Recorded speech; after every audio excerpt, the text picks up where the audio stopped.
I will start by thanking everyone for joining, and Steve for the kind introduction and the time spent on testing and making me comfortable with the interface.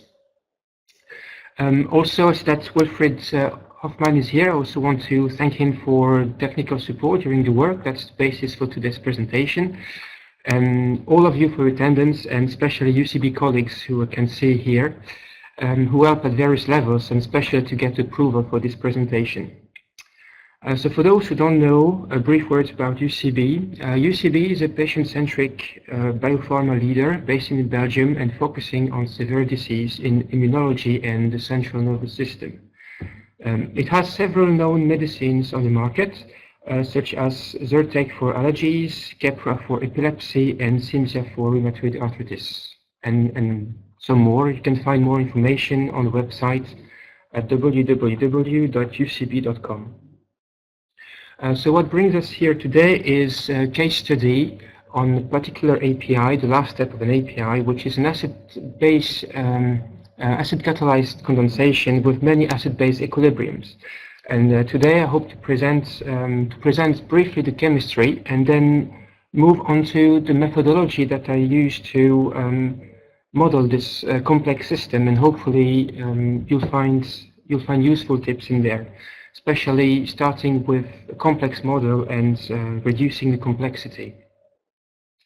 In the last part, if we have time, I will go through a little parameter change with the software to show how we can optimize the chemistry, the conditions. Right, so I won't disclose any structures today, but later I will show structures that exist in the literature, just to reflect the multiplicity of basic nitrogens in molecules and the issues we have if we want to model protonation. So what I can say as a start is the reaction of interest today is acid-catalyzed. It's an amine that reacts with an electrophile, so that's quite common in chemistry, and we get the product. So the basic scheme is A plus E gives P. Now, if we have no acids, the reaction doesn't work. Even if we heat for a long period of time, nothing happens. But when we add a bit of HCl, typically 10% more, the reaction starts. But as we have many basic sites, it's sometimes counterintuitive to understand how it works. So it would be quite important to determine the distribution of the acid amongst all the species. So first of all, we start with what we think we know about the reaction. So it's essentially what I presented on the previous slide about the reaction itself. And we formulate hypotheses, and these are basically mechanism and elementary steps. We also choose and block the categorical variables, such as the solvent, in this case the type of electrophile and the type of acid. Because once this has been chosen, then we can move on the experimental part. In that part, we vary continuous factor and generate data, and I have a couple of slides later to show a few issues that we may encounter when we analyze the data. So obviously, one should not run a whole experimental design up front without checking that data is usable. Then, if data is usable, we check consistency with hypotheses. If not, we can reformulate them, or we can just keep them and then move on the next stage, which would be generating more data with varying temperature. So here is a slide with usability of data. I'm sure you'll agree if you look at the graph B that we have a series of random data points. In graph C, we have a clear trend of something decreasing, and in graph A, we have almost the same trend with a bit of noise. Basically, it's the same reaction when with the same chemists in the same conditions, but with different sample preparation procedures and sampling strategies. In one case, we only see noise because sampling was wrong. So that's case B. In another case, sampling wasn't too bad, but we can see in graph A that for each time point we have 3 different data points, and that reflects the variability of the equipment. And finally, when we fix the variability of the equipment and the variability of sampling, we get something usable. That's graph C. So that shows that if you run the whole experimental plan up front without checking this, then that's time wasted. Now the second example is about the mass balance. Is the mass balance in agreement with the model? If yes, then the equations as entered previously are fine. If not, as we can see here, we need to include other equations.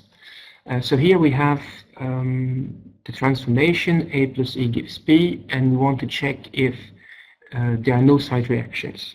So if there are no side reactions, the compound A, the amine, is found in the amine or in the product. So this sum must be constant over the course of the reaction. And this is represented by the blue series. We can see it's quite constant.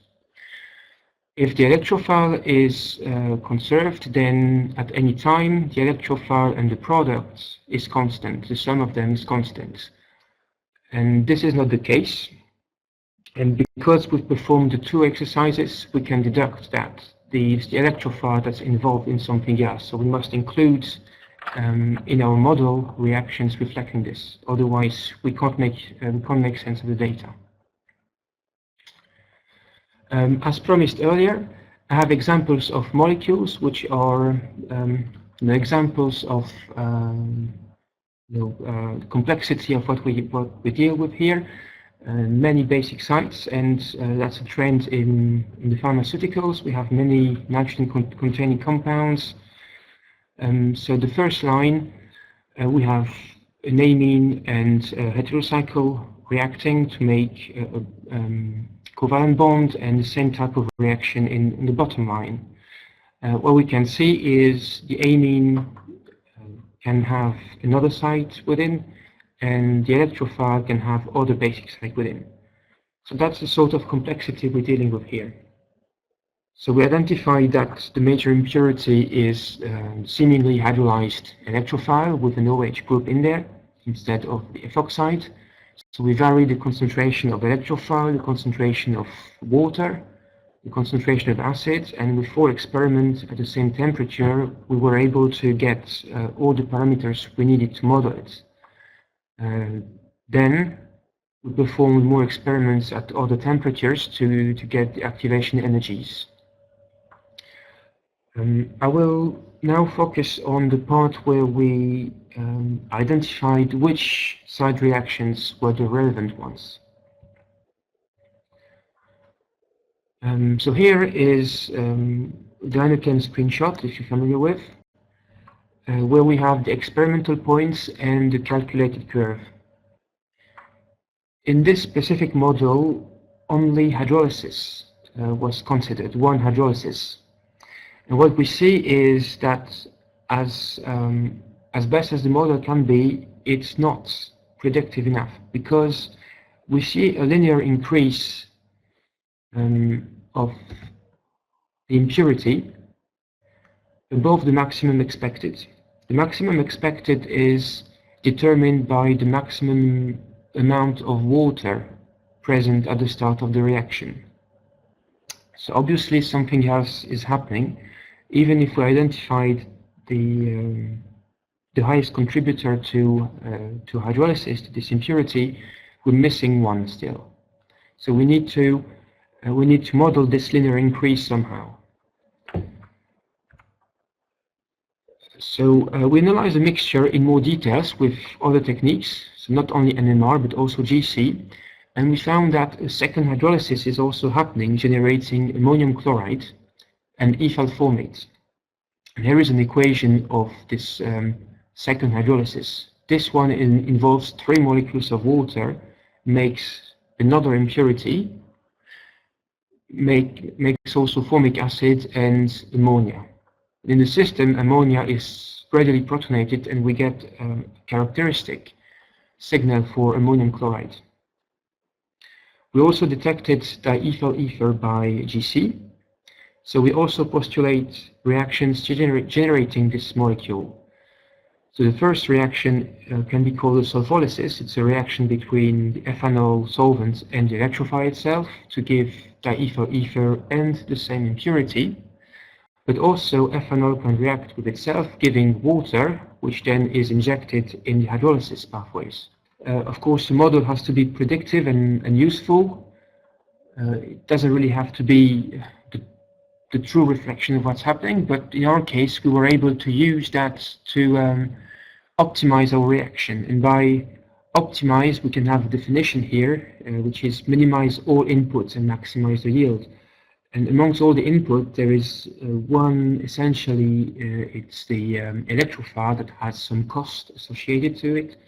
If we could reduce the stoichiometry of that electrophile and get a better yield, and also minimize the impurity due to hydrolysis, then we'll be happy.